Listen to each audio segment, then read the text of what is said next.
So then I'm like, man, I'm finna go back to the hood. Cause I told you, bro, called me to cut his hair. Yeah. So I like, all right, I'm finna go back to the hood. So boom, left him with them. I'm going back to the hood. Now, mind you, they drinking. Keep, oh, you want a drink? You want a shot? You want a beer? I'm like, nah, I'm straight on. I don't drink. You know what I'm saying? Boom. So, I hit the gas with you. You know what I'm saying? Like, boom. So I leave. Like I said, I come back to the hood. Stop riding with JT and them. They like, bro, come pull up, chill. I'm like, no, bro, I got to cut bro hair. Go around to the house. I pull up to the house, pull up in front of my grandma's house, bro. Get out the car. It's like two dudes walking down the street, but I'm not thinking nothing of it because, I mean, this Park Avenue, bro, people walking up down the street all night. Exactly. You know what I'm saying? So once I got out, he just drew down on me. He was like, get up, nigga. And then I was just like, an instinct just kicked in, just run. You know what I'm saying? So I just run. And I never forget, he was like, nigga, don't run. Pop, pop, pop, pop. Just start shooting.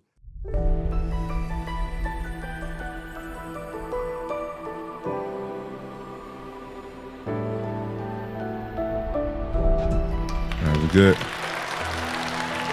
All right. Welcome back, man. Y'all already know what it is, man. It's Levi here, man, with It's the Way We Live, man. Hey, this is where we talk real life, real growth, and real journeys. And today, man, today's guest is somebody who represents resilience, evolution, and consistency. Man, this brother, man, he a music artist, an author, a director, a host, philanthropist, and one of the few rappers from Birmingham who ever hit 106 in Park over there on BT. Man, he worked with the legends. He starred in films. He's written books. He built platforms. But behind all that, he's humble, man. Introvert from what he said, who'd rather be at home be with his family. Today, we're talking about the when, not if mentality. The pressure of being the one, the fear of failure, and the responsibility to succeed. Family, help me welcome to the show, man. Javin Ishman, man, aka Jabo, Jabeezy, Jabo Entertainment. You feel me? What's up, man? Everything good? Yes, sir. Appreciate you. Man, I appreciate it, man. Before we get started, man, I heard you came a long way, so I ain't gonna get you too out your body. Okay. But are you cool with a shot? Yeah, let's do a shot. Okay. So I usually let the guests, y'all do the toast. Okay, we're gonna toast to the success of this podcast, man. The success in all your future endeavors and to $3 million. Man. That's what we getting, bro. Shoot, man. Let's go. 3 million, man. Jabo, 3 million. Where you come with 3 million from? Know, bro. That's just the number the Lord been putting on my heart for a couple of years. I don't know. I've been seeing $3 million somewhere, so hopefully that come to fruition. But before we start, man, Kane Barron Gifts, man. I got you. It's Black History Month. First day of Black History Month. So I got you. You know what I'm saying? This is a black-owned skincare product. You know what I'm saying? Line from my dude on set. You know what I'm saying? You dropped it on set. On set. But yeah, man, they got Atlanta, Georgia. So take that, man. That's one thing. And then I got you a book from the author himself, man, Jabo. Man. You know what I'm saying? This is the Street Genius, the urban memoir. So you know what I'm saying? That's gonna be a good read for you there. Because you really know me. So you know I ain't nothing in there, no fabrication. You know what I'm saying? So it's going down. Man, I appreciate that, man. What you want to get in first? You want to get on this on set a little bit or Street Genius? Cause it's on you, man. Street Genius, man. Like let's talk about this, man. Like the book, the urban memoir. I wrote that, man, in 2019. Mm-hmm. It was just one of them things to where, like, I had did a lot in entertainment. I had did a lot in media. I had, you know what I'm saying, like I said, been on television, been on the radio, been around these different places. And so one time I was on a promo run. I went to New York, right? And so I was up there at the Breakfast Club, and I was in the studio or whatever, and I ended up picking up Charlemagne's book. Yeah. The Black Privilege. That's the one he had out at the time. So as I'm going around on my promo run telling my story to these different DJs and these different radio personalities, they all along was like, man, you should write a book. You know what I'm saying? You ain't thought about writing a book because your life really sounds like a movie. You know what I'm saying? How you came up or whatever. And I was like, nah, I ain't really thought about writing no book. But on the plane ride back to Atlanta, I was reading Charlemagne's book and just going down his credentials, we got the same kind of degrees, kind of got the same kind of education. I'm like, if this nigga can write a book, I can write a book. Right. So when I got back to Atlanta, man, I just locked in. I quit going to the studio for like a couple weeks, you know what I'm saying, and just went to Rosie's right there on Northside Drive. Salute my people at Rosie's Cafe. I used to be down there just writing with my laptop typing, you know what I'm saying? And end up coming up with the book, man. And it was therapeutic too. Like, I advise anybody, even if you don't want to put the book out, just write your thoughts down like it's a book, and you'll start remembering old stuff. You'll start, you know what I'm saying, bringing back good memories, positive memories, negative memories, stuff you buried, stuff you forgot. You know what I'm saying? Like, it'll start coming back. So when it comes to like writing the book, it sounds like it's almost like, because I had went through a little therapy probably between maybe like 23, 24. I actually took it serious. And, you know, one of the pieces of homework they had for me was going back, writing down, you know, stuff back in, you know, past things that probably didn't create trauma. So when you wrote that book, did it take you back to like days where you probably, that might even would have triggered you? Of course. And you gotta be prepared for that too. You know what I'm saying? Like, it's gonna bring back, like I said, it's gonna bring back stuff that you suppressed and you forgot about, that you left in your childhood or in your adolescence. You know what I'm saying? So yeah, it's definitely gonna trigger some things, but it's good to get those things out and get them on paper, or get them, you know, just express them, you know what I'm saying, without crashing out or spazzing out. I just wrote about it, felt sad a little bit, and shook it out, you know what I'm saying, and went on about my day, you know what I'm saying, but it's good to get that stuff out, man. So I advise anybody, like, just write. Yeah. Okay, I see you you told that we known on your head today. Oh yeah, man. I'm told that we known a veteran, man. Shout out my boy Kenny. You know what I'm saying, on the hat. So you feel me? Shout out. So when it comes to we known you been on that whole drive. What it is it Wilson? Oh no, I've been on Park Avenue, talking where I stay. No, I'm talking about that whole we known Jones Valley. Oh no. I went to Tarrant in middle school. Oh, you went to Tarrant? Yeah. Okay. Yeah. I like, what's crazy that you say that, bro. Coming up, it was like in our community. I'm from Riley, you know what I'm saying? But it's like you only had two choices. You either go to Riley Elementary, we know Elementary. Yeah. You either go to John Valley or you go to Arrington. Yeah. You either go to Winona or you go to West End. Right. You know what I'm saying? Right. You either go to Lawson or you go to Miles. Right. You know what I'm saying? Like, if you really want to get fancy, you either go to A&M or Alabama State. Exactly. You know what I'm saying? That's the choices. You right. Yeah. So it's like those two choices were the only two choices until that I thought about until I got to middle school. I got to go to Tarrant. I went to Tarrant Middle School. And how you end up at Tarrant? You had some people on the east side? Mom pulled the fast one. You know how back in the day they'll pull a move. Yeah. Mom Dukes had wanted me to just get a different side of life. You know what I'm saying? And we went to church with my dog Ronald. He passed away right now. So R.I.P. to him. But we went to church with him and his mom, and my mom was friends. And he went to Tarrant. Yeah. And he was like, she was just telling him how good the school system was, and you know, he's like the only black kid in his class, but you know, he gets along with everybody, everything is cool and whoop whoop. So she just wanted me to see some diversity. Now this is back in what, like 97, 96, 97, 98. So that, like, Tarrant now is like more predominantly black, but back then it was like more predominantly white. You know what I'm saying? Like, we were the minority in that school system. So I went over there in 6th grade.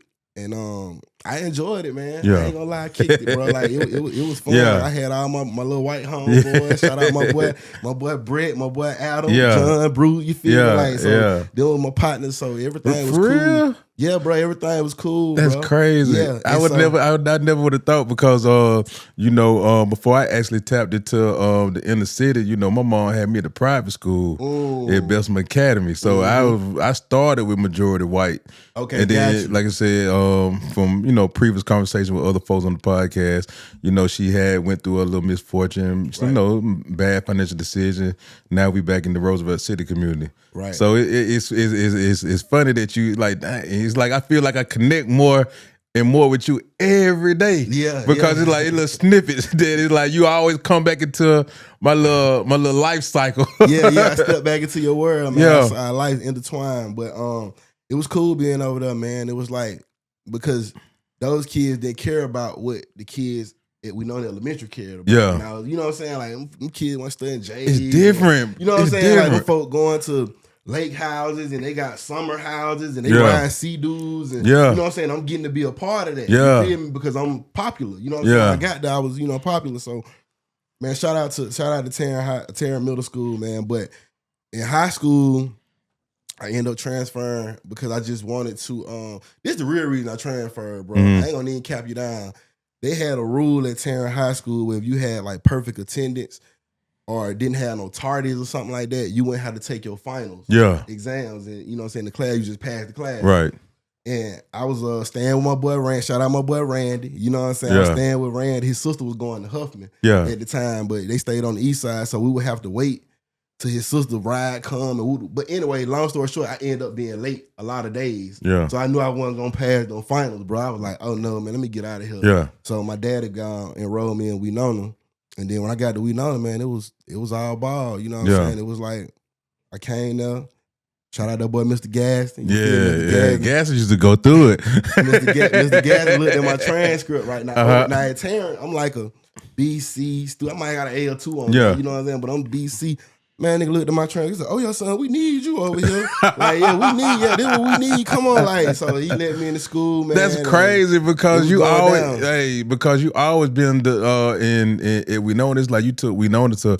You know, you always been the front runner for the class of 05, man. Right. And so going into that, man, I remember, especially we know going through high school, I heard you. I be honest with you, I never heard about your mom until this. I have always saw your father. Right. You feel me? So, like, have they always been together? Or are they together now? Or? Oh yeah, no, like my mom died. When, I didn't know that. She died in 2000, February 13, 2000. She had lupus. You know what I'm saying? She ended up getting diagnosed with lupus in Sorry to hear that, man. 1994. Yeah. And she was pregnant with my youngest sister. Mm-hmm. And so she battled with lupus for 6 years, you know what I'm saying? And she just ended up passing. And when I was at Tarrant, at Tarrant still 7th grade, you know what I'm saying? She ended up passing. And you know, it was one of them things to where that's another thing you kind of suppressed as a kid because when you go into school, bro, like your peers look at you a certain way. Yeah. So as being a popular person my whole life, people always looked at me like I was stronger than what I was. You know what I'm saying? So I always felt like I had to keep that facade up. Like so now y'all ain't finna see me emotional. It's cool, bro. Like they man, we sorry about your mom. Like, man, it's cool, brother. You know, it's everything. Cool. But on the inside, like a nigga really wanna just ball up. You feel me? But so it's one of them things to where it's like I had to just eat it, bro. You know what I'm saying? And just now, even being an adult, like when I look back on it and I go through things now, it's like that stuff kind of traumatized me back then. You know what I'm saying? Navigating through life right now. But I mean, you just acknowledge it. You know what it is, and you try to move forward from it. Yeah, that's all. But yeah, she fought a good fight though, man. R.I.P. Mom Dukes. For sure. Man. I actually dated a woman, man. She's actually dealing with lupus right now. And so I can kind of feel what that story now that you're talking about, and it's serious, man, because she'll have like different like flare ups. Yeah, you have good days and bad. Like some days it's like ain't nothing wrong. Some days you have a flare up, but you can't even move. You know what I'm saying? Like your organs finna shut down. You need to get to the hospital ASAP. That's another thing. Like I grew up, cause like I said, my mama battled this thing for 6 years. So I was one of those kids that grew up having to spend the night at the hospital. Yeah. They rolled a little bed and I got to take a little wash up before I go to school the next day. You know what I'm saying? This is how when I'm at Tarrant. You know what I'm saying? Like, so, and I still won best dress at that motherfucker. That's great. That shit crazy. You know what I'm saying? I'm still putting, you always put that shit on. Together. Yeah, but, hey, Jessica, what I said, man, I was finna put my big jacket on. Right. Hey, I said, man, this nigga might come put it on. He might put that shit on. It's light day, man. You know, light day. Just light little piece, you know. But man, I'm not trying to dive too deep into that. But being in that situation where you're not having your mom and your dad having to step up, like, and you having to be there for your younger sister, right? Like that transition, like, how did you overcome that and continue to thrive? Because ever since I knew you, man, Jabo, you excel. Yeah, man, I was a terrible big brother though. Yeah, like I wasn't a big brother that I was there for my sisters. I used to take them places, take them to school and stuff. But we recently now getting on a level where we real click tight. Like we supposed to be. You know what I'm saying? And that was just probably from me missing my mom and just not like me not really having that love that I felt like I should have. You know what I'm saying? My grandma, she did an excellent job. My grandfather, he did an excellent job. God rest both of them. but they the one who really raised us. You know what I'm saying? Like they really like took the time out to take us in, raise us, make sure we ain't want for nothing. You know what I'm saying? That's why everybody felt like I was spoiled because my grandma made sure I ain't miss a beat. Yeah. You know what I'm saying? So it was one of them type of things. But and my dad, he did his part. Like at the beginning, it was kind of, I felt kind of like he just abandoned us. But at the same time, like I'm older than my dad was when my mom passed back then. So just me being the age I am now, looking back on it, he didn't know what the fuck to do. He was learning, navigating through this shit too. You know what I'm saying? So me and him, we clicked tight. Like everything is good. You know what I'm saying right now. But coming up, it was just like he did what he could. My grandparents, they did more than they could. But I wish I could have been a better big brother to my sisters. Yeah, for sure. So to the young folks, the young men who do have they sisters, you know, what are some things that you'll probably tell them to incorporate, you know, regardless of whatever they going through? I would say just realize like that's your family, bro, and that's all you gonna have. You know what I'm saying? Like we don't really understand how imperative life is until the end. Yeah. And then you can't call that person, you can't text them, you can't just kick the shit with them. You know what I'm saying? So I would say just cherish every moment, bro, and realize once it's over, it's over. So that gap in between, you got to make the best of it. Yeah. Like, you don't want to be the person at the funeral saying I shoulda, coulda, woulda, wish I woulda. You know what I'm saying? You want to be the one saying that. I went to go see him. Like me and him was tight. We just played cards yesterday. Exactly. I just text him. You know what I'm saying? So that's the person you want to be, and be genuine about it, though. Yeah. That's it. Just be genuine. Okay, so when it comes to all right, we in high school now, right? All right. You know, you and some of the other guys, you know, that we, you know, from the class of 05. Right. Shout out to, you know, class of 05 over there. We know the Dragons. For listeners who don't know about what's going on in Alabama, you know, we both went to high school together. For sure. We know in the high. But you was an intelligent individual, man, from my recollection. You was a leader. You also played sports. Yes, sir. And you also had that street in you. Yes, sir. Yes, sir. Yes, sir. So when it comes to going into the rap and hip hop avenue, what made you choose that career? I wouldn't even say I chose it. It kind of chose me in a way, bro. Yeah. Because it was like I could go back even to like middle school, you know, like 8th grade, 9th grade, you know what I'm saying? Like, you know, B. Dawson, the one who really even first got me to rap. Yeah. You feel me? Him and Marquis, my boy Marquis Garrett, you feel me? Him and Marquis, they had wanted to rap. And so like I said, my daddy had like the studio. Like how you got this set up in here.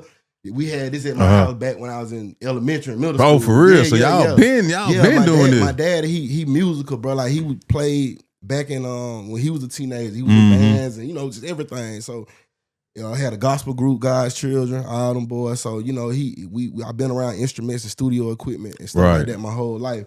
But so when Brunham came to my dad's house one day and seen all the stuff, they were like, "Hey, bro, you got all this in here." Like nigga, we be rapping and cool. So I'm like, okay, cool. So I really want, because Cash Money was hot back then. I really wanted to be like the babe of the situation. So I'm like, I'm gonna put y'all niggas in the studio, y'all do some songs, and you know, I'm gonna help y'all promote it or whatever. Right. And so, like, you know, brands were like, man, go jump on the song with us, bro. Jump on the song. Yeah. So I ended up writing a couple raps and jumped on a few songs. And then they were like, shit, bro, you fire. He was like, you fire with this shit, bro. Like, you need to just rap. You feel me? So what we in now? We talking about middle school? Grade. This 9th grade? Like okay. 8th, 9th grade. 8th, 9th grade. My daddy stayed, because like I told you, my mama died. Yeah. So my daddy ended up getting a house over there in West End on Alabama Avenue. Gotcha. So he stayed right down Alabama Avenue, and he had a studio inside that house. Yeah. You know what I'm saying? So we used to go over there. Them niggas gonna be tripping when they hear this. Like, but yeah, we used to go over there, man, put it down all the way and whoop the whoop the whoop. And so I'm like, okay, I'm gonna start rapping. You know what I'm saying? And we had got a little break, bro. We did a song for Vanetta Flowers. You know who Vanetta Flowers is? She was the first black woman to win in the Winter Olympics. And she like was in the bobsled or something like that. Okay, I'm with you now. Yeah. So she from Helena, Alabama, though. Okay. So my dad, he had the bright idea, like, hey, man, y'all should do a song for her. You know what I'm saying? And whoop, whoop. So we did the song, recorded. Black History Month. Black History Month, first day, you did what I mean? So we did the song, and I don't know who dad shot the song to or whatever he did. They ended up calling us to perform the song at her medal ceremony. Really? In Helena, yeah, Alabama, yeah, bro. So we get down there. So I'm not thinking like this shit gonna be a huge deal. Yeah. Like, we get down there, bro. News, every news station there. I'm like, oh, this shit for real. For real? This 9th grade. Now, this 9th Yeah. grade. So we do it. Boom. So then now we gotta go to school. Like this shit come on the news. Bro. Yeah. Like it came on the news. We on that bit rapping, every woot. So come to school the next day. I make it all the way through school. Don't nobody say nothing. Yeah. Then I get to the very end of school. That boy, DeMarcus Witt said, hey, boy, I saw you on the news rapping last night. He was like, boy, y'all be rapping. Like, boy, I seen you on the news rapping last night. I was like, man, that wasn't me, cuz. That wasn't me. You ain't want to embrace it yet. I wasn't ready. You know what I wasn't ready for this shit. But that was like our first little big taster, you know what I'm saying? Some kind of success with it. Yeah. It was cool, man. We made a couple little skating rink money because we was still going to the skating rink at that time, or movies or where we was going. So we sold some CDs down there, made a little money, man. It came on back. But salute to Dad for putting that play together. Yeah. But that was the first, that was like my first introduction into the music, doing it myself. You know what I'm saying? Now, I stopped doing it from then because like sports and you know niggas doing sports and cause you were like, you a number one point guard at the time. We be playing basketball. We doing a lot of different things right now, so I ain't really got time to really focus on music. But, you know what I'm saying? It came back into my life like after I had got shot. You know what I'm saying? I went back to school and then and you talking about Alabama State. Yeah. I don't know if I'm going too fast. No, you go to, because I actually came to the hospital. I think that was when Pastor Mike that's when he was like first starting out and just being like a support. I don't know if he was actually preaching, but he was there praying and everything there. Somebody the night I had got shot? Yeah. I didn't know that. Yeah. But let me tell you, like everybody was there. I always hear about the story about how many people was there. But let me tell you another crazy thing though. Cause y'all didn't know whether I was gonna live or die. Yeah. So I'm back there in surgery getting worked on. You know, back then you just had them. I don't know what kind of phone my dad had, but it was some kind of phone. Anyway, when I woke up, they were telling me like how many people was there. Like the people was asking, who is he? Is he a rap? Like what he got going on? Because there's so many people here or whatever. My dad said he took a picture of like the people that was there. You know, he took a picture of just like the whole weight room and filled to capacity, right? The nigga ended up dropping his phone in the toilet. So I never got to see the picture. Yeah. But it went, like I told him, I said, Dad, it wasn't meant for me to see the picture. Yeah. Because them people out there, they don't know if I'm living or dying. You know what I'm saying? I'm really seeing who would come to my aid at the time of life or death. Yeah. You know what I'm saying? I ain't supposed to really know that. Yeah. You know what I'm saying? So it was one of those things like, he dropped the phone in the toilet. I never got to see the picture. But it's funny that you say that you was there because I don't know who was there. Yeah. I just know everybody I run into that knew me around the town. Like, bro, I pulled up. I was out there. And what's so crazy, I just so happened to be at home because I was in Huntsville at the time. Right. I just so happened to be at home, and I don't know if Mark had told me. Yeah, Mark was the first one on the scene. Like, because the crazy thing about that, I was supposed to, because Boot, Boot was supposed to graduate the next day. Yeah. Or whatever. So he wanted to come get a haircut. So he was like, bro, I'm going to come around here. He would pick me up. And I'm gonna ride to your house with you, you know what I'm saying? He cut me up, whatever. Then he called me back and was like, never mind, bro. I'm gonna just meet you at your grandma's house. Yeah. You feel me? So I go around, I see JT them around there, they chilling on the block. Like, man, smoke a blunt, woo. I'm like, no, bro, I gotta go cut bro hair. And after I do that, I'm gonna come back around here. Right. And then once I went to the house, that's when that shit happened. Yeah. You feel me? But I was like, damn, I'm glad bro wasn't in the car with me. You feel me? Like soon as they were rushing me out on the stretcher from out my grandma's house, that's when I seen Mark and Boot pulling up. You know what I'm saying? They ain't know what the hell had happened. You feel me? But they were the first on the scene, man. So, man, salute to them boys. Yeah. You know how Mark I'm just hitting him up on some bullshit. Like, he don't, bro, Jabo just got shot, man. Get your dumb ass off the phone. I'm like, all right, bet. Yeah. So you know how aggressive he used to be. For sure. Yeah, but going through that moment, what was going through you? I don't know, bro. Like that shit was like a movie. Yeah, like what's so? Like when I jumped, I ain't never really get to know the. Nah, it wasn't like it was no beef or I had a shootout with some niggas and nothing like that. It was like, bro, I was pulling up at the house. I had just I'm finna tell you the whole situation. I had just started working for Buffalo Rock in the summer, right? So it was like my second day at the job. And I was like a merchandiser. We go in the stores and woo. So, you know, when you be in them stores merchandising, I'm doing drinks, but there's other companies, they doing cookies and chips. Woo. So we meet some little white girls, they doing like the cookies or whatever. They like, hey, we ain't from here, we from such and such. But she was like, we looking for some, you know what I'm saying, some gas. Yeah. So I'm like, all right, cool. I get the number, woo.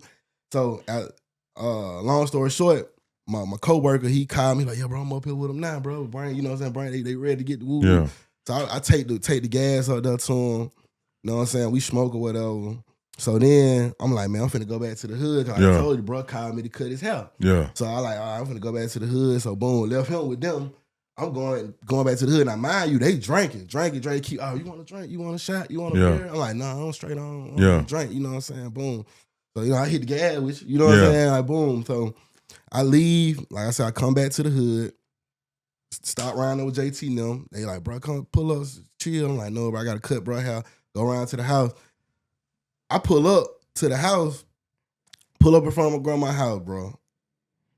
Get out the car. It's like two dudes walking down the street, but I'm not thinking nothing of it because, I mean, this Park Avenue, bro, people walking up down the street all night. Exactly. You know what I'm saying? So once I got out, he just drew down on me. He was like, get up, nigga. And then I was just like, an instinct just kicked in, just run. You know what I'm saying? So I just run. And I never forget, he was like, nigga, don't run. Pop, pop, pop, pop. Just start shooting. Yeah. You know what I'm saying? And then I didn't feel no bullets to the one hit me in the leg. The one hit me in the leg and knocked me out my feet. That shit like Ray Lewis had hit me or something. Real talk, bro. Shit just knocked me out my feet. So I get up and try to keep running. But I put his leg on the ground. I fall down. Yeah. So I'm thinking they finna walk up behind me, but they was running away. Yeah. You know what I'm saying? When they was shooting or whatever. So I get to the back door, bam on the door. I was bamming so hard on the door, bro. I broke the glass. Like, you know how you have a glass on the door? Yeah. Broke that shit. Grandma and them came, they snatched me in there, you know what I'm saying? And they called the ambulance and they came and got me, you know what I'm saying? Like, so you think they were just they were some just regular trying to jack though. Yeah, they were just trying to jack. Cause like even when I found out, like, it wasn't for me. Yeah. It was just for whoever was pulling up at the time. It was just like, it could have been anybody. Yeah. You know what I'm saying? Oh, so they were just on the shit. Yeah, they was just with the shit, you know what I'm saying? Come to find out later, you know what I'm saying? Because I had to do a little work myself just to see who did that and why they did. And I was like, oh, that wasn't even for me, bro. That was, you know what I'm saying? Like, because I ain't gonna say that on camera, but yeah, a lot of shit went down. You know what I'm saying? Behind the scenes, and you know, niggas find out who was what, and you know, it was like, okay, bro, that wasn't even you know what I'm saying? Exactly. Like, yeah. So you know, man. Exactly. Boys, all right, man. The boys, hey, be what they be. Be what they be. Exactly. So, going into the fear of failure, I know we had a little communication through text, and you saying one of the things what drives you, you know, every day is you don't want to fail. Why is that? Because a lot of people depend on me, bro. Like if I stop, then what happened? You know what I'm saying? What happened to everybody else who depend on me to keep going, you know what I'm saying? Like what happened with my son, what happened with my wife, what happened with the people around me that, you know what I'm saying, I'm helping them provide for themselves, you know what I'm saying? So, and then what happened to me, you know what I'm saying? Like I don't want to be looked at as a person who didn't use his full potential to get everything out of life that he could have got out of it. You know what I'm saying? Like you say, bro, like you been knowing me down to half my life. Yeah. You feel me? Like you say, every time I see you, you always up. You always like you got everything under control. I always like you know what I'm saying? Yeah. You moving, you succeeding, you doing this, you doing that. But I just make this shit look good. Bro. I ain't gonna lie, that ain't gonna always be the case every time. So outside of your wife and your kid, who got you? What you mean? Like, cause it seemed like, you know, you always going at it, you doing your thing, you know, you at it. Right. You feel me? Like, so what's your support system outside of that? Well, you know, I got my dad, my sisters, you know what I'm saying? My in-laws, I got some great in-laws, man. Like, these people are like my second parents. Yeah. For real. Like, they do whatever I need to get done. If they see me having a bad time or struggle with anything, they gonna step in and do whatever they can to try to help me. Right. You know what I'm saying? So I definitely appreciate them. But yeah, my just all that, my whole network. Exactly. You know what I'm saying? My brother-in-laws, my sister-in-laws. Yeah. You know what I'm saying? Like, Well, I guess that's like by default. You see what I'm saying? Yeah. But I'm talking about like when it comes, what's your when it comes to like friends? Because I'd have been in situations where like, be honest with you, I ain't even gonna. I'm be 100 with you, Jabo. Man, I feel like I've been getting more as I starting to learn more of myself. I feel more of a friendship with you. Yeah, real still. You know, man, because I remember I was doing time at MDOC, right? Mm-hmm. And I was so happy, man, because me and you, we was alright, but we weren't just the close. We were more like close through association through others, right? Mutual friends and stuff, right. And so, man, like I'm sitting in MDOC, man, and I used to like. I got a partner, man. You know, he rap. You know, cause they doing their little things. Right. You know, passing time, and they were like, man, the radio just said something about a nigga named Jabo. I was like. And that's when you had drive. You already know what I'm about. Yeah, and bro, like you don't understand how much you made my time easy. In that situation, because it's like, you know, a lot of niggas be going in the penitentiary. They be capping. They be lying. And so when you dropped that song, it was official. Like I'm saying, the West Side, Birmingham, 205, in the verse. So they ain't no question about it. On everything. I'm telling you, that plug went strong then. And so, he was like, oh, this the real one? Oh, you know this boy, man, his word. Exactly, man. They booted me into the kitchen zone then. Bringing in peppers and all types of shit after that. But what crazy, man, I had another kind of story similar to that. My dog was down there doing time, and he would say he was around some folks that knew us, you know what I'm saying? But they didn't know that he knew us. And they were like, boy, you don't know Hump and Mark and Jabo and Courtney and them. Boy, you don't know them. Man, that nigga called straight to the house. You know what I'm saying? He like, nigga, this Jabo right here. Yeah. Calmed everything down. You know what I'm saying? I said, oh yeah, bro, officially. You like, bro, I wasn't FTA, but I ran with them. I know Right. So you know, man, it just be a blessing that I can be genuine and official enough to even be, you know, make those type of situations happen. You know what I'm saying? Just by doing what I'm doing. You know what I'm saying? I can make your time easy just by doing what I'm doing. My shit went sweet. That's what's up, man. For sure. All right, so boom. Alabama State, man. Lady, man, how long you been married? We going on 12 years. 12 years, man. We've been knowing each other since 2005 or 6 years. So 20 years in. For I think I seen what it was, what's that? What's that? My Josh he got a podcast out, Evolution of a Man. And I think Jacoby, they was having a conversation about, you know, sometimes it's easier to get married and, you know, have that woman. So with you being married now, been married for a minute, what's the plus in it, man? Because, you know, some of us can't get right. We feel like that's the end of our life. Yeah, I feel that, man.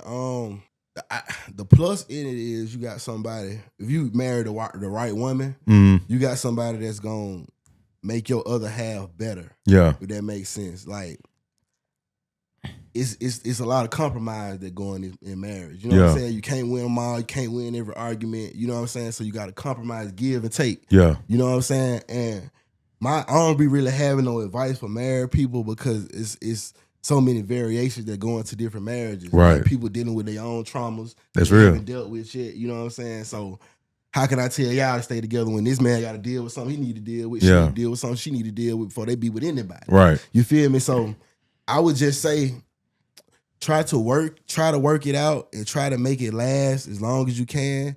And if you can't make it last, then try to separate cordially. Mm-hmm. You know what I'm saying? Like every divorce or separation or whatever it may be, it ain't got to be nasty. Yeah. You know what I'm saying? Like we can still, because at the end of the day, I got to wake up and be who I am. You got to wake up and be who you are. Right. Now, so I'm not going to do nothing out of character to, you know what I'm saying, to just because we beefing right now, we on the outs. You know what I'm saying? I'm going to still keep my character and my dignity and, you know, my morals and stuff that I believe in. So I'm still going to treat you like a human being. I ain't going to, you know what I'm saying, treat you like you lesser than. You feel me? So once you understand that, once you understand this compromise, taking accountability, for your actions. Mm-hmm. You know what I'm saying? And letting stuff play out the way it need to play out. Yeah. And knowing that you can't control nobody.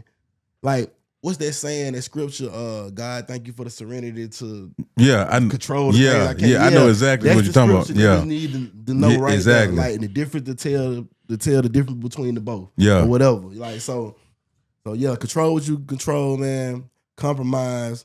Try to make it work, and if you can't, then it's okay. You won't be the first, you won't be the last. Exactly, you know what I'm saying? Exactly. So when it comes to compromise, man, give me an example of one of them compromise situations that you just had to just shut up and just like bite the bullet, like, you baby, you got it. Oh man, that should be every day, like, for real. Like, I mean, and it could be something small. Yeah, it could be something little, like, you know what I'm saying, like it could be something small as let me think. It could be something small as those oatmeal pies I bought from the store. I seen them on sale for $2.75. Yeah, and she was like, nah, they will buy one, get one. Yeah. And I'm like, nah, that was last week. Yeah. When they will buy one, get one. Not this week. Yeah. Now I'm telling you, they will buy one, get one. I just went in there and saw the shit. You feel me? Like, so instead of me proving to her, because I drive right across the street to Publix, take a picture of the shit and come back home. And see, I told you, like. So it's just like, come on, like, you got it. You know what I'm saying? There ain't even no argument to turn into nothing big. You know what I'm saying? So that's what it's kind of about, man. And differentiating what's disrespect and what's not. Yeah. Sometimes people take the smallest thing as disrespect. Mm-hmm. You know what I'm saying? It's like, hold on, I wasn't disrespecting you. I was just trying to let you know where I was coming from. You know what I'm saying? Now, motherfuckers just spit in your face. Exactly. It's raining. That's disrespect. You know what I'm saying? So it's just about just picking and choosing, bro. Exactly. But it's all about compromise, bro. Like, you might wanna go to Florida for a vacation. She might want to go to Mexico. And you like, well, damn, well, let's just go to Puerto Rico. Exactly. Compromise. You know what I'm saying? Like, make a compromise. Or you might say, we can go to Mexico, but next trip we going to Florida. Exactly. You know what I'm saying? Like, so it's all about just not, it got to be my way this time, or it's the end. You know what I'm saying? Like, it's okay, bro. Just to, you got it. All right. You know what I'm saying? So, your twin, you know, that young. Yes, sir. Yeah, my guy. Yeah. How that change your life, man? Changed my life. It made me think a lot more, man. It gave me something to really appreciate and live for, and know that it's something that's bigger than me. Yeah. Like, even though he's so small, like, he bigger than me. You know what I'm saying? Because I do like anything for him to. Just in case you want to know. Appreciate it. I do anything for him to, be set up in life to have the stuff he need to have. You know what I'm saying? Like, I don't be caring what it be. Like, exactly. That nigga come, I look in his folder. Oh, you need this for school tomorrow. It's 8:30. I'm going to get that shit. You know what I'm saying? Like, I'm going to go get it. Like, I'm making sure he got everything he need to be successful and to not be. Because, I went to school with kids, bro, who didn't have parental support. Yeah. You know what I'm saying? Like, they got a project due, nigga, it ain't gonna get done. They gotta take the zero. Because there ain't nobody that'll help them. Ain't nobody go to Walmart and get the supplies they need to help them with their project. So they just gotta take the zero. So you know what I'm saying? I never want to put my son in that predicament to where he don't know that he got his father there to help him. You know what I'm saying? Like, so, but yeah, man, he's an amazing kid, man. I love him dearly, and he just impressed me every day. You know what I'm saying? Yeah. Okay. Back to the brand though. You feel me? You got Jabo Entertainment, and you got what, CGE? Yeah, CGE. Yep. So this is the label me and my brother-in-law started back. That shit was like, it's 2012, so it's like 15 years ago now, about 14, 15 years ago. Okay. What's some of the services y'all push out and provide? Well, we just everything surrounding music. Now, when we first started, it wasn't as broad of a medium as it is now, to where you have podcasts and these different internet radios and different stuff to go to. So we was just, getting in the studio, putting the music together, putting it on the platform, doing PR, you know what I'm saying? Like, linking up with PR people, just trying to push the button on music, making records chart, you know what I'm saying, and stuff like that. So so like all that I mean to cut you off. Oh, you good. I thought you did. Like being on 106 and MTV and all that, like that shit wasn't free. You know what I'm saying? That shit wasn't just magically handed to me. You know what I'm saying? Like we had to put the capital behind the product to make everything be everything. So 106 apart, I'm glad you did say that. When it came to you all building, man. You got the hot single out. Like, man, what was that moment like? It was surreal, and it was like it wasn't surreal at the same time. Really? Because it was cool because I know how the outside world perceived it. Yeah. But it wasn't that cool because I knew what I did to get there. Yeah. I knew what it took for me to get there.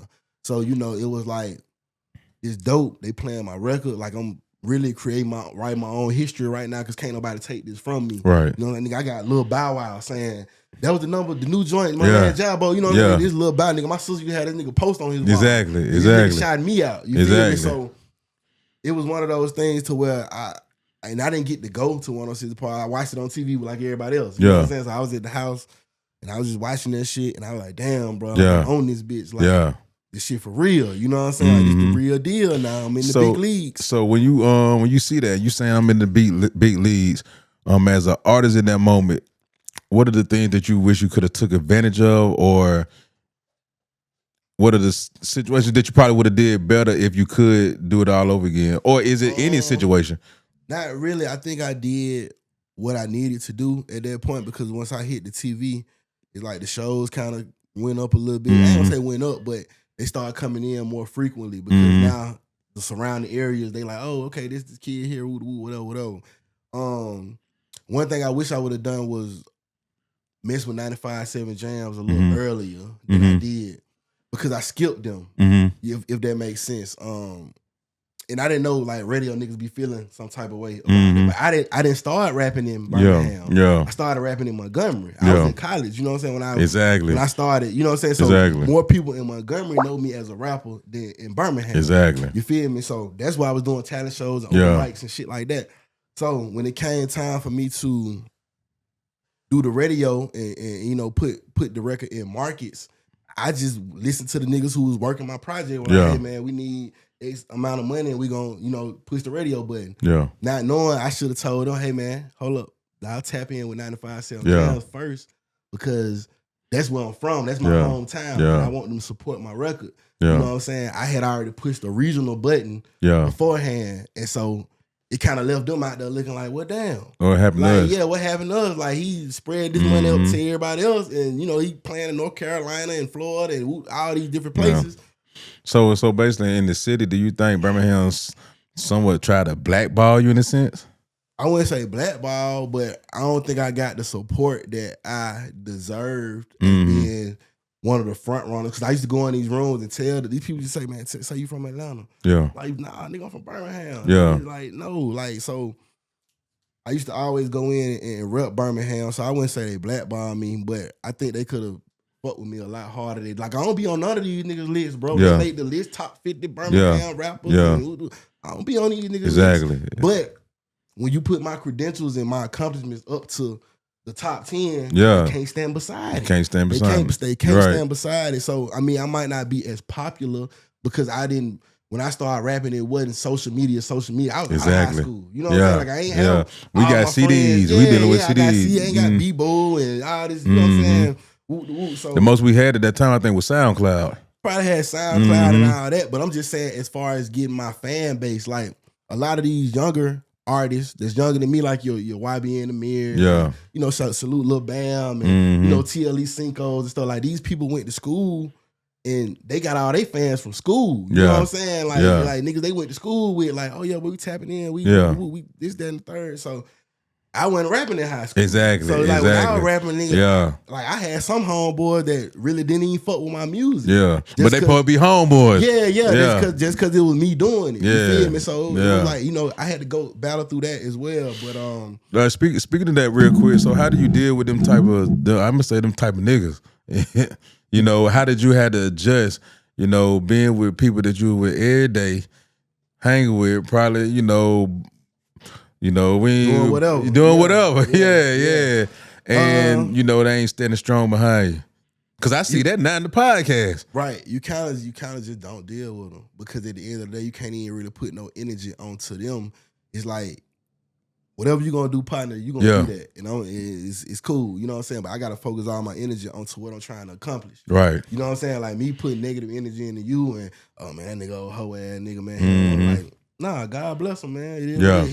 He don't like my music, and that's fine. Yeah. You know what I'm saying? Like Yeah. everybody ain't gonna like everything. Yeah. That's cool. You know what I'm saying? Like he ain't got to like it just because he's my partner. Exactly. You know what I'm saying? So that, and, you know, I just kind of dealt with everybody who was my friends that didn't really bump my stuff or share my stuff, or when I dropped something new, Yeah. they ain't calling me like, hey, bro, that number 3, number Yeah. 5, that motherfucker. You know what I'm saying? Like, just give me a fair shake. That's Exactly. all I be asking Exactly. you, bro. You ain't got to play this shit every day. You ain't got to play it when your girl get in the car or nothing like nigga. Just give me one listen. Exactly. Let me know what's hard. Let me know what I could work on. Yeah. Let me know what you think about it. You feel me? And we'll go from there. So, you know, but to some niggas, that's too much to ask. You feel me? Yeah. So, you know what I mean? Yeah. It is what it is. Now, dealing with you know, you got some stuff with Yo Gotti, but particularly, I was wanted to like kind of like Scooter. Young Scooter. Yeah, man. RP Scooter, man. Yeah. Like, you know, you had some stuff with him. Yeah, for sure. Like, so did you? Because it seemed like Scooter had that touch with everybody, you know, in that Georgia area or that Atlanta metropolitan area. For sure. How was your relationship with him? Oh man, Scooter was tight, man. I mean, Scooter was cool. So Dion the bomb. Dion introduced me to Scooter. Yeah. You know what I'm saying? I had met him in passing before. Yeah. But as far as just us getting together on some music stuff, you know what I'm saying? Dion was cool with his manager. You know what I'm saying? And you know, me and Dion was running around at that time. So yeah, he put that together. And Scooter was one of them guys, bro. If he rock with you, he rock with you. You gonna know. Because he ain't gonna try no funny stuff with you. Like, you gonna know if y'all around and he don't rock with somebody because he gonna be doing a little funny stuff. You know what I'm saying? He gonna be like trying to son him in a way. You know what I'm saying? But he rocked with me genuinely, bro. We did good business. Cause I came into it just doing business with him. It wasn't like, oh yeah, bro, I like your music and we gonna, you know what I'm saying? But it turned into that. You know what I'm saying? So he was a good dude, man.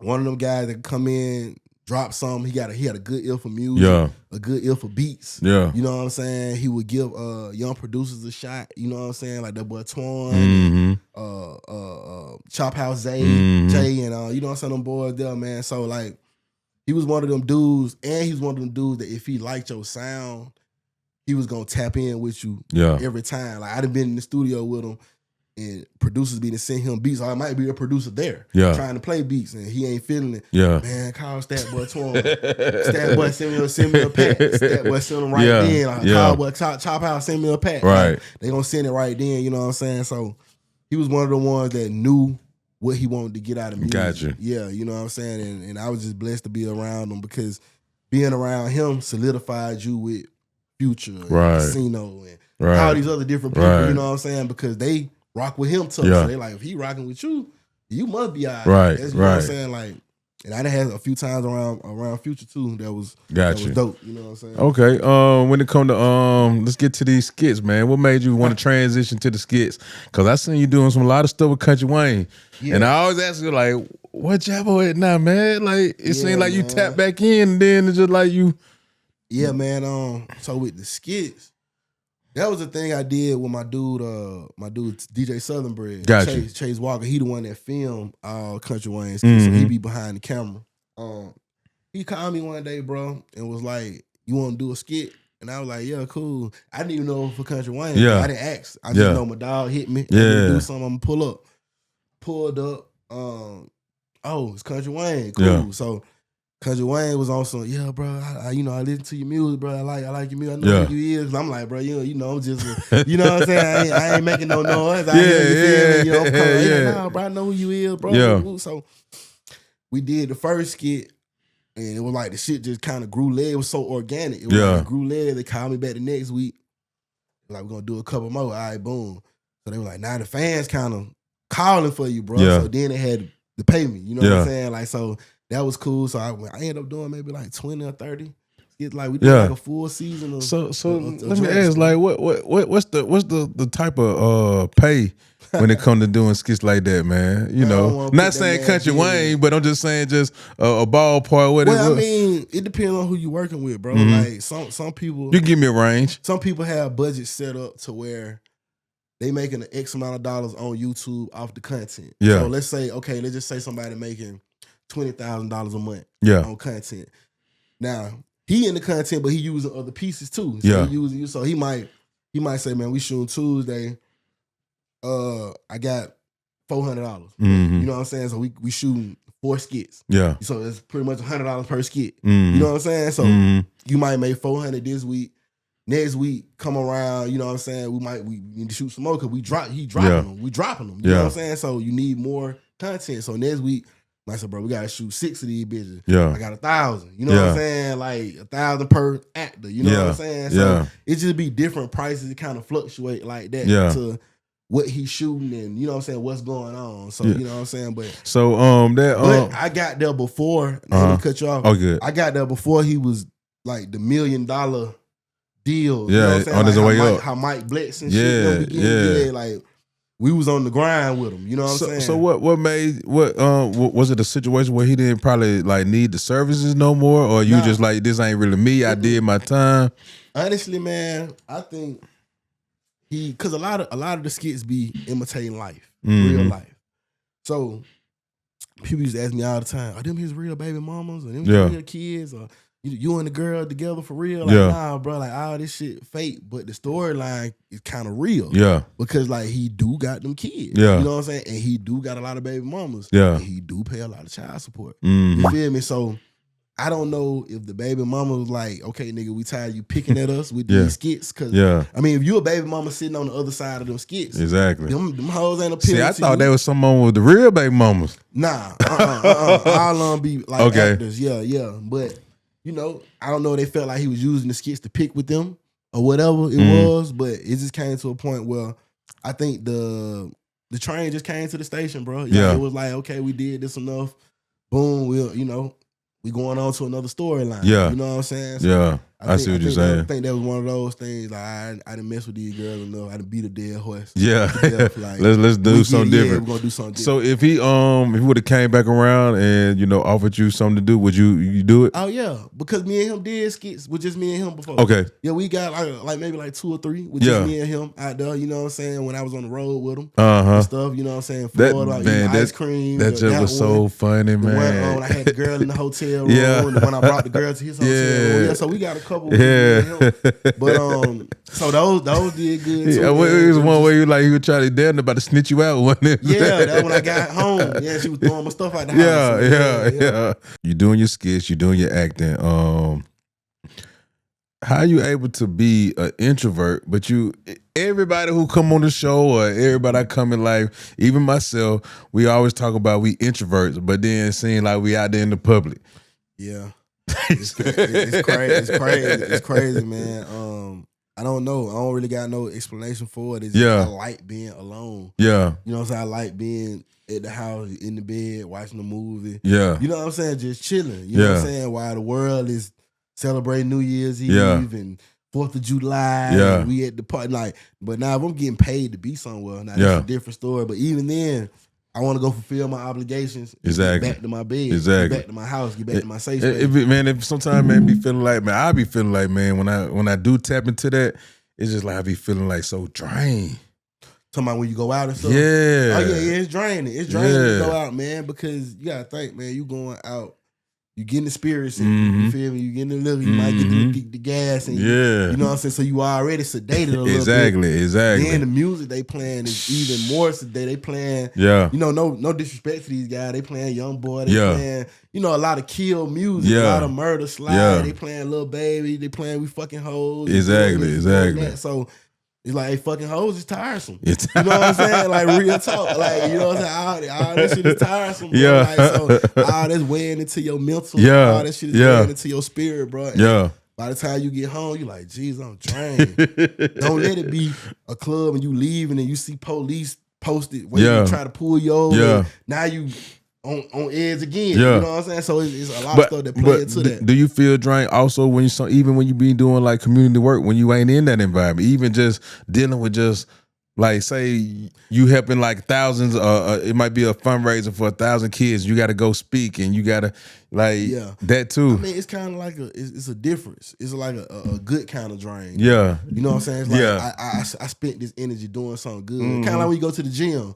Like, man, I'm tired of fuck. I ain't want to come in here. Bro. Yeah. Like, after this shit, like, like, I feel great. You feel me? Like, it's kind of like that. It's like, boy, I ain't want to go out there with them kids, but one of them kids out there gonna remember me. Exactly. Because that's how I felt when I used to do stuff for, you know, go to We Know with the pizza parties and do trophies or whatever I do for the school.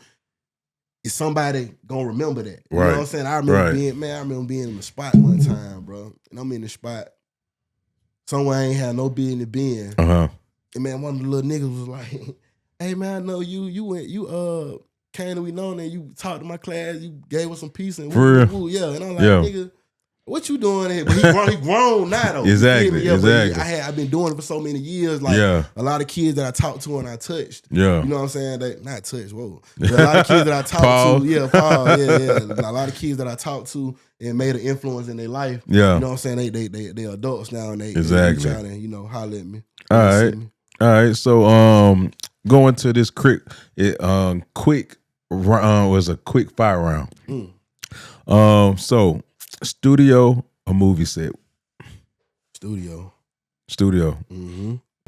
That cause it's a passion or? Nah, in the studio, like I know my way around the movie set, but with the movie set, man, it just take it's a lot of hurry up and wait. Kind of like a video shoot. You know what I'm saying? A lot of hurry up, we need and then we do all this all day to shoot 20 minutes or 30 minutes or whatever. You know what I'm saying? So it's a lot of sitting around. Like the studio, I can just get in there and go. Go. Listen to the music, listen to what I do 5, 6 songs, 7 songs. I experienced that because I was a little extra for a movie called The Inheritance they shot in Birmingham one time. It's hard. I think it was like back in 2018. Okay. I was happy as hell, man. Yeah. Like, I just had one little job. I was like they gave me a detective little gear, and I was just to walk past the camera. That was it. That was it. That's all. But you stayed on that set all day. All day. You're right for that one. Exactly. Hoping that you might get called for something else. Yeah. Exactly. Sure. So I know exactly. So you for the streets or fuck the streets? You know that's been going around lately. I know that. For the streets, bro. Yeah. I don't even lie, bro. The streets like really be making people who they is. Not saying that everything is positive going on in the streets. You shouldn't let the streets dictate who you become later in life or influence what you got going on as a grown man. Yeah. But all our influences come from the streets. Exactly. Where you think they play spades and shit at in the streets? Where else we play spades at school? Exactly. You know what I'm saying? Exactly. Like, so it's like, nigga, all this shit go hand in hand. It gotta be a yin to a yang. You know what I'm saying? You can't say fuck the streets and no, nigga, like the streets cultivated what we know as our culture today. Exactly. You know what I'm saying? Exactly. Like, now, whether that be good or bad, that's up for one's own speculation. You know what I'm saying? But I wouldn't say if I could go back and erase every street thing that happened in the street history. Nah, nigga, we need that. We need those examples of what not to do. Exactly. You know what I'm saying? Like whether that's good or bad. You feel me? Like we need that. So yeah, we definitely need the streets. Exactly. I'm in agreement. If you was to collab with anybody today, as far as rapper or maybe R&B, pop artist, who would you choose? Probably 3 people. I work with a lot of probably 4 people. It's the rappers I ain't worked with yet that I want to work with is Plies, Jay-Z, Nas, and T.I. Just them 4 right there. You might get tap in with Tip. Oh yeah. Seems like he got a haircut, didn't it? Tip reachable. Yeah, Tip. He got a. Didn't he just get a haircut? Yeah. He back rapping. You know what I'm saying? He doing. So he might get tap in with him. I said, boy, they done bullet my boy back on the microphone, man. My boy trying to go do comedy. I said they ain't want to give him a foul shake, man. You feel me? They wasn't messing with Tip on that comedy. Bullet my boy back on the mic, man. I said, all right, it's all good. You still the king. He's still the king in my eyes. Yeah. You understand me? And then you know what too? I can see people. You know, we do that comedy. You know, or you step out to that other zone, especially when people know you should have, like, you know, you got soft. You feel me? Or they, people start playing with you. So I can see too, like, you know what, my ego a little bit more stronger than yeah, because they weren't gonna make it easy. They weren't gonna just give him a laugh because he tipped. You feel me? They ain't gonna just be like, oh, that's T.I., man. We gonna nah, them folks, they ready to boo because he tipped. They ready. You feel me? That's what's crazy about it. Like, y'all folks ready to boo. Yeah. You know what I'm saying? But I think I understand what he was trying to do, because if you look at it, it's a lot of, you know, comedy going on right now in the era that we living in. Yeah. And it's almost like it could be a ticket. Yeah. I respected him because he didn't just do it for like a year or like 6 months and stop. He prolonged this. Yeah. Like, this shit was drawn out. Yeah. Like, he ain't just, you know what I'm saying? So he really gave it an honest try. Yeah. You know what I'm saying? Yeah, like, he did. Didn't just say, I'm gonna just try comedy 2 years, and now this shit like 4 years, Yeah. 3-4 years in. You know what I'm saying? So, but and you know, it's smart too, because it's almost like he can pull those people that he connected with. So when he go back to music, they'll support, because now they know him on a little bit more of a personal level. Yeah, for sure, and they might support more now because they like, oh, he ain't in our genre no more. He through doing comedy. Let me support him a little bit. We can listen to this nigga shit now. Like, we gonna go to the show. We gonna put all the comedians pull up the Tip show, man. He back doing music, man. He's not a threat to us anymore. Yeah. Like, so. All right, man. This off topic for real. Do you think Ray J is really going through some of his cap? I think it's cap.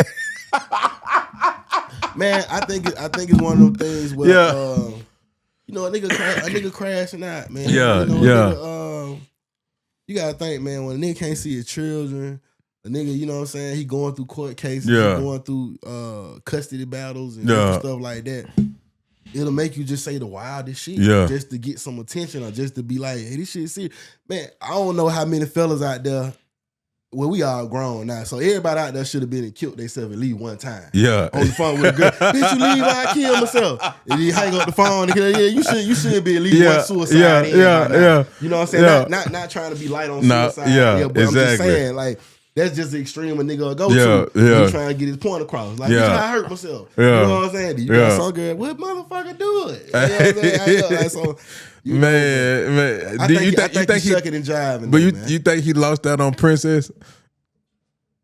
As her being his woman? Yeah, like, you think that's over with? You think she lost the love? Probably so, man. Like, once it spill into the media, social media and all that, and, you know, she trying to keep the kids away, and, you know, Ray J is kind of off the hinges, man. Ray J a wild boy, dog. Like, for real. I didn't think he was like that, Ray man. J a wild guy, man. You know what I'm saying? So she got to take all that into account. Yeah, that boy ego up there. Like, she thinking that I want to be in a relationship with this nigga. I want my kids around him. You know what I'm saying? It's like, well, he a wild guy. He also can be normal, a sweet dude. You know what I'm saying? Good dude. You know what I'm saying? Yeah. Talk with a logical sense, but at the same time, when that switch flip, he turned into goddamn Ray. Yeah. When he turned into nigga, we got the inside pool and the outside pool. The inside basketball court, and the outside. When he turned to that nigga, hey man, you can't stop it. Man. Okay. DJ Michael Watts, man, you know, he just passed away, man. R.I.P. to him. Founder of Swisher House. Major figure in the Chop the Screw. He passed away. What do legends like him, man? What do they leave? Michael Watts, man, really left a big footprint in the game, man. Just from being a Texas legend. You know what I'm saying? Starting at Swisher House, man. I remember just going back to high school. I used to sell CDs. You know what I'm saying? Back in like 10th, 11th grade, 12th grade, you know, I was burning CD. I first nigga with a burner, CD burner. Me, either bought a CD from me, Corey, or a Judo. Nigga, you didn't get it from us, nigga. You wasn't tapped in back then, you know what I'm saying? And niggas fuck with me because I had a better variety. But, just going back to the hustle. We hustling, man. Back to DJ Michael Watts. I remember when, you know, I was up north and East Coast music. Like, I want the Nas, the Jada Kids, the Jay-Z's and shit like that. But I would burn the CDs for the masses though. I'm burning the screws and chop them up eights and the first round draft picks and the day hell broke loose and all that. So I remember one time, man, a nigga I had I think it was DJ Michael Watts. It was like chop them up 7 or 8, one of them.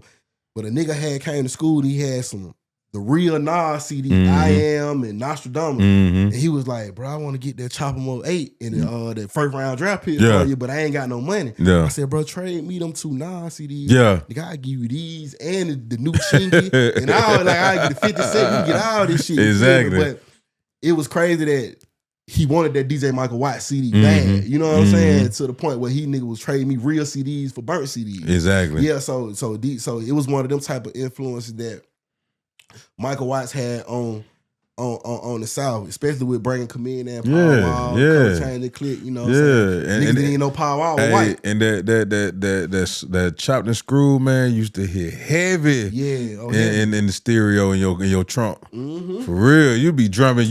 That's like the first time I was really bumping R&B.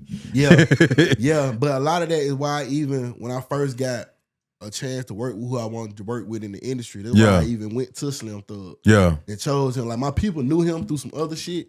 But when I got to him, I explained to him, like, bro, we came up listening to Before the Kappa and After the Kappa. Exactly. Shit like that. Like, you know what I'm saying? I've been listening to you, bro. So it's just an honor for me to even be in the studio and be able to work with you. You know what I'm saying? Right. So salute the Watts, man. Salute to the whole Swisher House. Salute. R.I.P. Okay, man. So, man, this episode, man, hey, very powerful, man, family. If you didn't catch nothing else today, man, catch this. If not if, is when. Jabo showed us that success isn't just talent, man. It's discipline, it's sacrifice, it's responsibility, it's staying focused when nobody's clapping, it's choosing growth over comfort. My brother, man, I appreciate you for coming in, man. Man, like, you dropped a lot of knowledge, man. You held respect for, the different people who in artistry. But before we wrap it up, man, let these people know, man, where they can find you at, man. What's coming out, man. Let's tell them what we need to get. Oh yeah, man. Well, this right here, this the book, man. This Street Genius, Anatomy of a Street Genius, the urban memoir. So basically, everything we talked about in this interview, plus more. Shit I didn't talk about is in this book. You know what I'm saying? And you can get this digitally too. You can go straight to Amazon, Kindle. You can search Street Genius or just search my name or something. The shit'll pop up. You know what I'm saying? You can download it straight to your phone. You know what I'm saying? But we got the movie out. We got the movies. We got The Last Disciples. I did that like in 2015 with the Isabel brothers. You know what I'm saying? They went to Alabama State with me. They from Huntsville, man. Okay. From up the way you went. But we got that out. That's probably like at 4 million views right now on YouTube. You know what I'm saying? I think they had a little run on Tubi and whatnot. I got Street Genius, the movie out. That's what I produced myself, directed, shot it, wrote it, the whole 9. That's on YouTube right now. Dave's Dispensary is another one of my productions I got out. That's on YouTube right now. You know what I'm saying? What else, man? We just working, bro. We working. I still got all my albums still out on Spotify, so you just search me, Jabo, Jabo. Exactly. Pop up, bro. You know what I'm saying? The Skin Line product, man. I got this, man. I did a celebrity basketball game down in Griffin, Georgia. Salute to my dog, King Elway, man. And one of the dudes that were playing in the game, he had this the skincare product, man. So, I told him I fuck with him on it. You know what I'm saying? So yeah, man. So get that on set, man, by my dog Pierre. They on Instagram. You know what I'm saying? So you can look them up. And it's some good stuff, man. So we're gonna bless you with that. Man, you know I appreciate it, man. Yeah, man. We're gonna pass each one to each one. I appreciate this, man. I appreciate it. You can follow me personally just at Jabo ENT on Instagram and on Facebook. Okay. Yeah, so. Okay. Hey, family, man, if this episode bless you, man, like it, share it, comment, subscribe to this YouTube, man. It's the way we live on all platforms because we building something special over here. Man, this is more than just a podcast. It's a movement. Yeah. It's the way we live. Until next time. Hold on. Okay. I ain't ready to cut you out. Before we go, though, nigga, you told me you were going to pull a move like this, though. Remember at the Christmas party about a year and 2 years ago, the 05 Christmas party, because you was trying to do something with the truckers at first. Like a little reality show with the truckers. And the way you was saying it to me when we was in the club, I knew it wasn't just the alcohol talking. I said, oh yeah, bro, really trying to put something together. You know what I'm saying? And just to see what you got going on right now, bro. I appreciate that. I take my hat out to it, man. Man, I appreciate you coming, bro. Like, I appreciate you coming, bro. Because you gonna bust a move and you bust a move. That's what I'm all about, busting a move. But listen, now you done saw it. Right. So now it's time to collab for real, for real. Oh yeah, for sure. Yeah, for sure, man. yeah. Definitely. Hey, you heard that, man. We out here, man. We ain't just talking, man. It's action. So stay faithful and remember, it's when, not if. That's right. Yeah.